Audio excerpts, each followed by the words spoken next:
Une petite histoire, en 2015, à Tombouctou.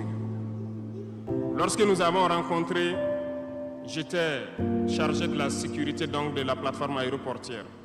Dans les patrouilles, nous avons rencontré des individus qui rôdaient autour. Un de ces individus était manchot. Je lui ai fait comprendre que c'était dangereux de rôder autour de la base parce qu'ils peuvent se faire tuer. Il m'a dit qu'il voulait se faire tuer, il voulait mourir. Et j'ai cherché à comprendre leur histoire. Certains étaient fous, d'autres étaient normaux, mais ils cherchaient à mourir à cause du terrorisme. Ils nous ont expliqué que lorsque les terroristes sont rentrés à Tombouctou, le manchot qui m'expliquait ça, un soir, les terroristes se sont pointés à son domicile.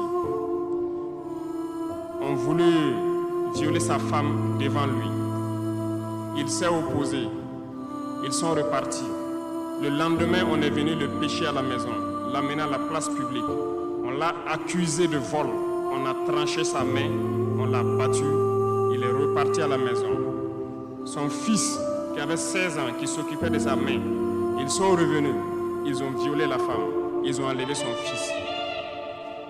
Ils ont continué à violer sa femme pendant des jours, jusqu'à ce que la femme se suicide.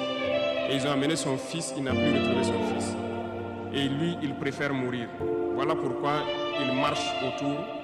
Le jour qu'une sentinelle va lui tirer dessus, ça lui fera plaisir. D'autres ont connu le même sort. Ils ont été enlevés de chez eux parce qu'ils refusaient que les terroristes touchent à leurs femmes ou à leurs filles. Et le lendemain, on vient les soustraire, on les amène à la place publique, on les battait à sang. Et après, ils allaient faire leur sale besoin. Beaucoup de familles ont été détruites ainsi.